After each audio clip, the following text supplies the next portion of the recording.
വീഡിയോയിലേക്ക് പോകുന്നതിന് മുമ്പ് നിങ്ങൾ ഈ ചാനൽ ആദ്യമായിട്ടാണ് കാണുന്നതെങ്കിൽ ഈ ചാനൽ മറക്കാതെ സബ്സ്ക്രൈബ് ചെയ്യുക ആൻഡ് ബെൽ ഐക്കണും പ്രസ് ചെയ്തേക്കുക. ഇന്ന് ഞാൻ തയ്യാറാക്കാൻ പോകുന്നത് എൻ്റെ ഫേവറേറ്റ് ആയിട്ടുള്ള ഒരു സ്നാക്കാണ്. ആദ്യം എഗ് പഫ്സിന് ആവശ്യമായിട്ടുള്ള ഫില്ലിംഗ് തയ്യാറാക്കാം. ഫില്ലിംഗ് തയ്യാറാക്കാനായി ഒരു പാത്രം സ്റ്റവിലേക്ക് വെച്ചു കൊടുക്കുക. പാത്രത്തിലേക്ക് എണ്ണ ഒഴിച്ചു കൊടുക്കാം. ഞാനിവിടെ റീഫൈൻഡ് ഓയിലാണ് ഉപയോഗിക്കുന്നത്. ഫില്ലിംഗ് തയ്യാറാക്കുന്ന ആ സമയത്ത് തന്നെ ഒരു സൈഡിലായിട്ട് 3 മുട്ട വെള്ളത്തിൽ പുഴുങ്ങാനായിട്ട് ഇട്ട് വയ്ക്കും. എണ്ണ ചൂടായി തുടങ്ങുമ്പോഴേക്കും അരിഞ്ഞു വെച്ചിരിക്കുന്ന സവോള ചേർത്ത് കൊടുക്കാം. ഞാനിവിടെ 2 മീഡിയം സൈസ് സവോളയാണ് അരിഞ്ഞെടുത്തിരിക്കുന്നത്.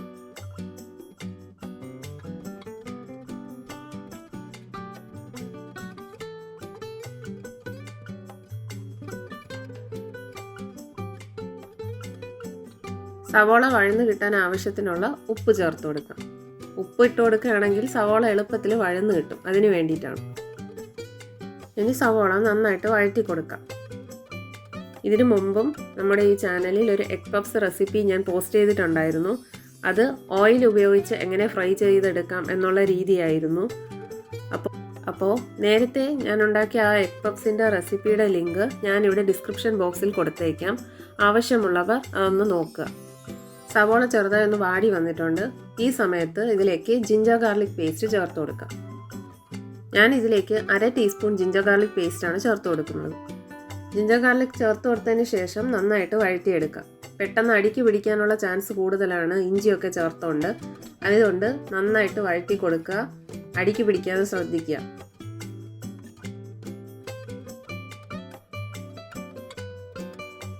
സവോള നന്നായി വഴന്നു വന്നിട്ടുണ്ട്. ഇനി ഇതിലേക്ക് 1/4 ടീസ്പൂൺ മഞ്ഞൾപ്പൊടി ചേർത്ത് കൊടുക്കാം. 1/2 ടീസ്പൂൺ മല്ലിപ്പൊടി, 1/4 ടീസ്പൂൺ ഗരം മസാല, 1/2 ടീസ്പൂൺ നല്ല മുളക് പൊടി. ഞാനിവിടെ 1/2 ടീസ്പൂണേ ചേർക്കുന്നുള്ളൂ. നല്ല എരിവുള്ള പൊടിയായതുകൊണ്ടാണ് ഞാൻ 1/2 ടീസ്പൂൺ ചേർക്കുന്നത്. 1/4 ടീസ്പൂൺ കുരുമുളക് പൊടി. ഇത്രയും പൊടികൾ ചേർത്തിട്ട് നന്നായിട്ട് വഴറ്റിയെടുക്കുക. പൊടികളുടെ പച്ചമണം മാറുന്നത് വരെ നന്നായിട്ട് വഴറ്റിയെടുക്കണം. പൊടികൾ ഇട്ട് കൊടുക്കുന്ന സമയത്ത് എപ്പോഴും ശ്രദ്ധിക്കേണ്ട ഒരു കാര്യമാണ്, തീ ഒരുപാട് കൂട്ടി വെക്കരുത്. എങ്കിൽ പിന്നെ പെട്ടെന്ന് പൊടി കരിഞ്ഞു പോകാനുള്ള ചാൻസ് ഉണ്ട്. അതുകൊണ്ട് എപ്പോഴും തീ വളരെ കുറവായിട്ട് വെച്ചിട്ട് മാത്രമേ ഈ പൊടികളൊക്കെ ചേർക്കുമ്പോൾ ചെയ്യാവൂ.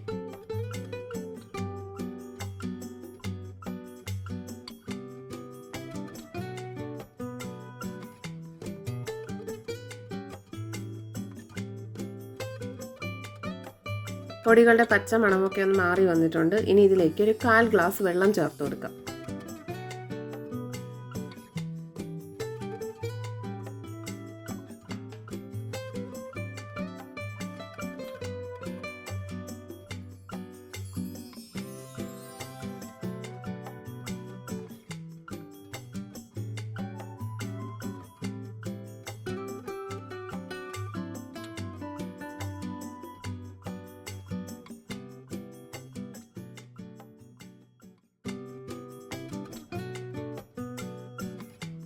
ഈ ടൈമിൽ ഞാൻ ഇതിലേക്ക് 1/4 ടീസ്പൂൺ പഞ്ചസാര ചേർത്ത് കൊടുക്കുന്നുണ്ട്.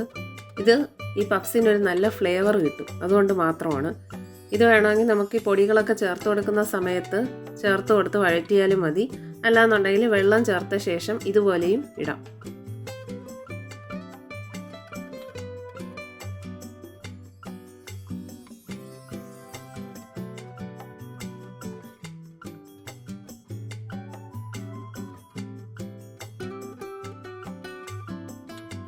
ഒഴിച്ചു കൊടുത്ത വെള്ളമൊക്കെ വറ്റിച്ചെടുത്തിട്ടുണ്ട്. ഇപ്പോൾ നമ്മുടെ പഫ്സിന് ആവശ്യമായിട്ടുള്ള ഫില്ലിംഗ് തയ്യാറായി കഴിഞ്ഞു. ഇനി നമ്മൾ തയ്യാറാക്കാൻ പോകുന്നത് പഫ്സ് ഷീറ്റാണ്. പഫ്സ് ഷീറ്റ് തയ്യാറാക്കാനായി ഒരു പാത്രം എടുക്കുക. പാത്രത്തിലേക്ക് കുറച്ച് മൈദാപ്പൊടി ചേർത്ത് കൊടുക്കാം.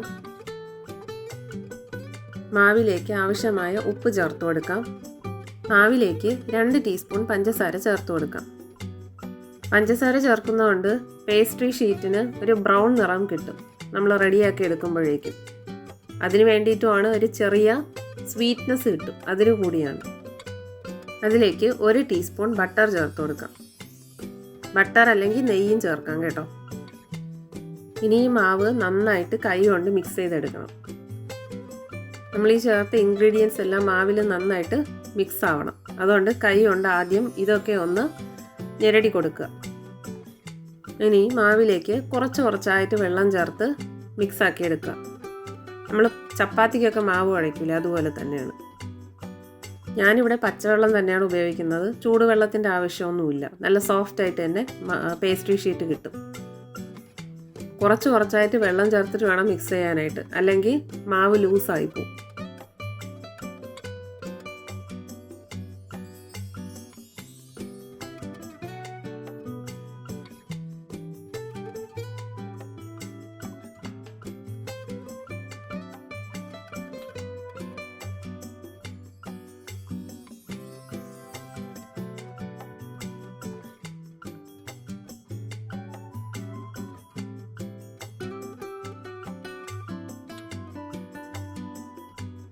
മാവ് ഇതുപോലെ കൈ കൊണ്ട് നന്നായിട്ട് മിക്സ് ചെയ്ത് കൊടുത്തോണ്ടേ ഇരിക്കുക. എങ്കിൽ മാത്രമേ നല്ല സോഫ്റ്റായിട്ട് കിട്ടുള്ളൂ.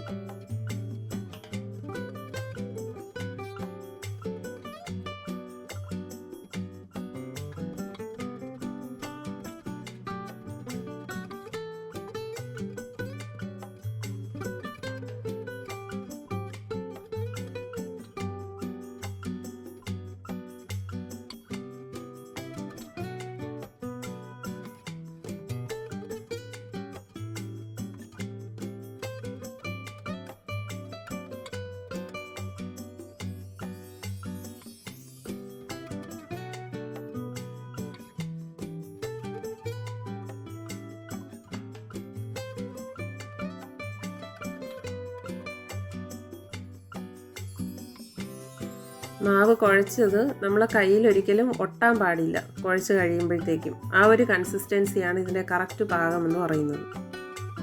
മാവ് ഈ ഒരു കൺസിസ്റ്റൻസിക്ക് തയ്യാറാക്കി എടുക്കുക.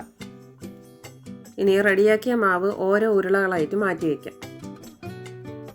ഞാനിവിടെ വളരെ കുറച്ച് ക്വാണ്ടിറ്റി മാത്രമേ ഉണ്ടാക്കി കാണിക്കുന്നുള്ളൂ. ഞാനിവിടെ ഒരു 6 പഫ്സ് തയ്യാറാക്കാൻ മാത്രമാണ് മാവ് റെഡിയാക്കിയിട്ടുള്ളത്.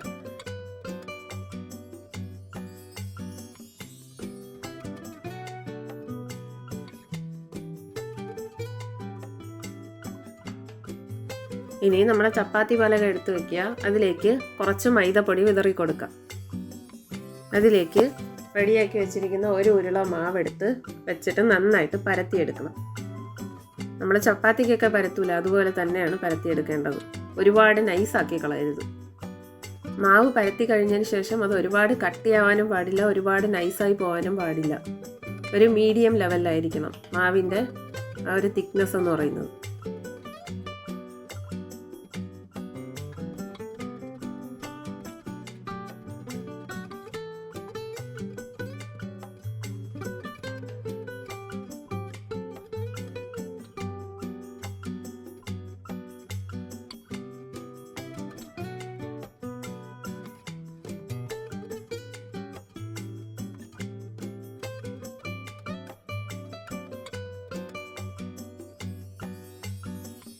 ഇനി ഒരു കത്തി ഉപയോഗിച്ച് മാവിൻ്റെ നടുവശം നമുക്കൊന്ന് മുറിച്ചെടുക്കാം.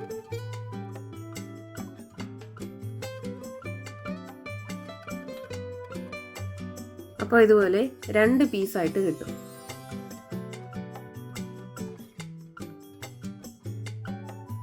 മുറിച്ചെടുത്ത 2 പീസിനെയും ഇതുപോലെ അറേഞ്ച് ചെയ്ത് വെച്ച് കൊടുക്കുക.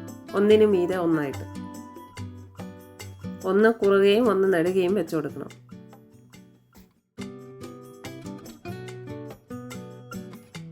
ഇനി ഇതിൻ്റെ നടുക്കാണ് നമ്മൾ ഫില്ലിംഗ് വെച്ച് കൊടുക്കാൻ പോകുന്നത്. ഇതുപോലെ ഷീറ്റിൻ്റെ മുകളിലായിട്ട് കുറച്ച് ഫില്ലിംഗ് വെച്ച് കൊടുക്കുക.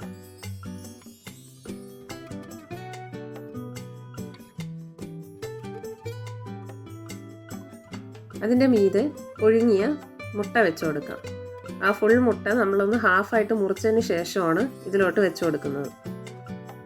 എന്നിട്ട് ഈ ഷീറ്റ് ഒരു സൈഡിൽ നിന്ന് ഇങ്ങനെ മടക്കിയെടുക്കണം. വീണ്ടും ഇപ്പുറത്തെ സൈഡും അതുപോലെ മടക്കുക. മടക്കി എടുക്കുമ്പോഴേക്കും അതിൻ്റെ സൈഡിലായിട്ട് നമുക്ക് കുറച്ച് മൈദ വെള്ളത്തിൽ മിക്സ് ചെയ്ത് ഒരു സൈഡിൽ മാറ്റി വയ്ക്കുക. അത് ഒരു പശ പോലെ ഇതിലിങ്ങനെ തടവി ഒട്ടിച്ചു കൊടുക്കുക. മൈദപ്പൊടി വെള്ളത്തിലിട്ട് മിക്സ് ചെയ്ത് ഒട്ടിച്ചാലും മതി, അല്ലാന്നുണ്ടെങ്കിൽ വെറും വെള്ളം തൊട്ട് നിങ്ങൾ തടവി ഒട്ടിച്ചാലും മതി, അത് നിന്നോളും. ആ സൈഡൊന്ന് ഇളവി വരാതിരിക്കാൻ വേണ്ടിയിട്ടാണ് അങ്ങനെ ചെയ്യുന്നത്. ഇതുപോലെ ബാക്കിയുള്ള 2 സൈഡും അതുപോലെ വെള്ളം തൊട്ട് നനച്ച് ഒട്ടിച്ച് വയ്ക്കുക. ഇങ്ങനെ വെള്ളം തൊട്ട് നനയ്ക്കുന്നതുകൊണ്ട് സൈഡൊന്നും ഇളവി വരാതിരിക്കും. അതായത് നമ്മൾ ഉള്ളിൽ വെച്ചിരിക്കുന്ന ഫില്ലിംഗ് ഒന്നും പുറത്തോട്ട് വരാതിരിക്കാനാണ് ഇങ്ങനെ ചെയ്യുന്നത്.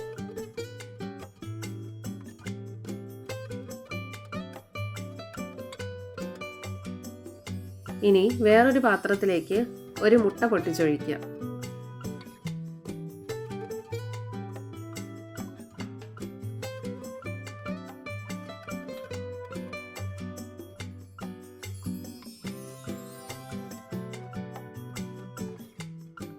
ഇനി ഒരു ഫോർക്ക് കൊണ്ട് നന്നായിട്ട് ബീറ്റ് ചെയ്തെടുക്കണം.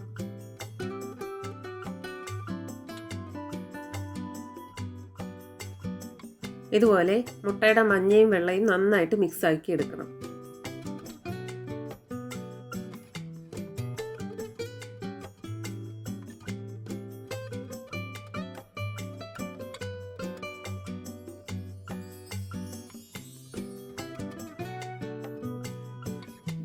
ഇന്നിവിടെ പപ്സ് തയ്യാറാക്കുന്നത് എയർ ഫ്രയർ ഉപയോഗിച്ചിട്ടാണ്.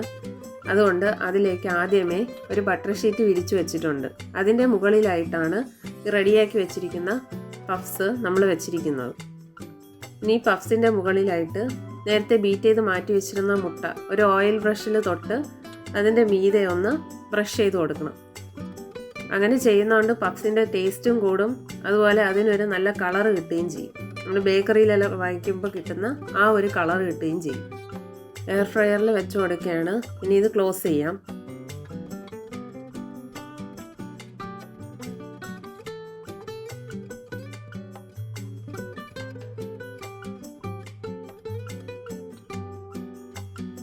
ഇതുപോലെ ഉള്ളിലോട്ട് വെച്ച് കൊടുക്കുക.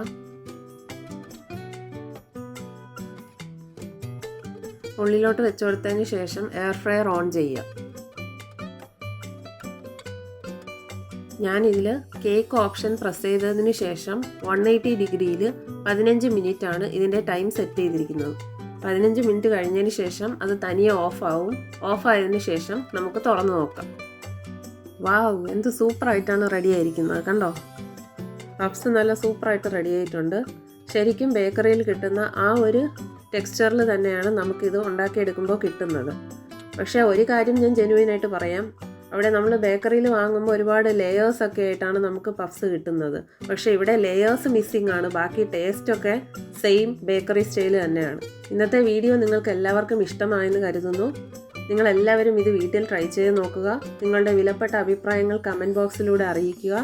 ലൈക്ക് ചെയ്യുക, ഷെയർ ചെയ്യുക, മറക്കാതെ സബ്സ്ക്രൈബ് ചെയ്യുക. Thanks for watching.